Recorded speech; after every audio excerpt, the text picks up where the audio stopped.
Hello, Rishika ચક્રવર્તી.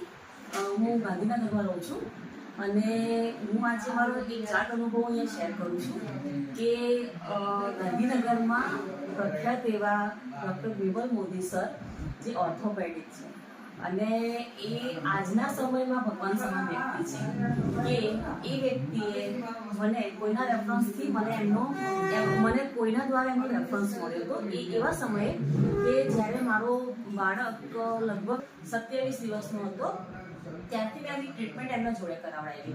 હવે સરે છે ને અને એકચ્યુઅલમાં મારા બાળકને બંને પગ એના ટેઢા હતા તો મેં ઘણી જગ્યાએ ડૉક્ટરોને બતાવ્યું કર્યું તો ઘણા બધા ડૉક્ટરોએ મને એક જ સલાહ આપી કે ઘણાએ મને કીધું કે બેન આનું ઓપરેશન વગર કંઈ નહીં થાય, કોઈએ કીધું કે આમાં સળિયા લગાવવા પડશે, આ તો નાનું છે અને તો કે બીજો પગ કરવું પડશે, કપાવવું પડશે, ઘણા બધાએ મને ઘણું બધું કીધું. મેં 8 થી 9 ડૉક્ટર બદલ્યા. ત્યારે મને લાસ્ટમાં એક મારા ઓળખાણમાંથી જ મને એક જોડે મને વિમલ મોદી સરનો કોન્ટેક્ટ આપ્યો. હું એ સર જોડે આવી અને એ સરે જે મને સાંત્વન અને જે મારી જોડે એક લાગણીસભર બાળકની સાથે એમને જે ટ્રીટમેન્ટ આપી, સરે મને એક જ વસ્તુ કીધું કે કોઈ ચિંતા કરવાની જરૂરત નથી અને ઓપરેશન વગર હું આના પગ બંને સીધા કરીને બતાવીશ.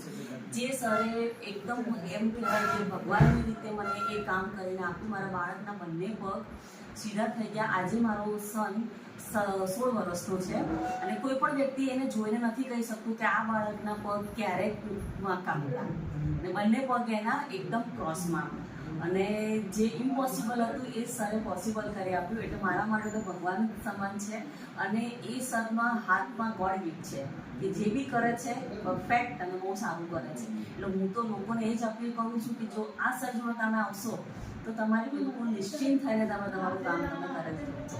Okay, thank you very much Vimal Modi sir, આપનો ખૂબ ખૂબ આભાર.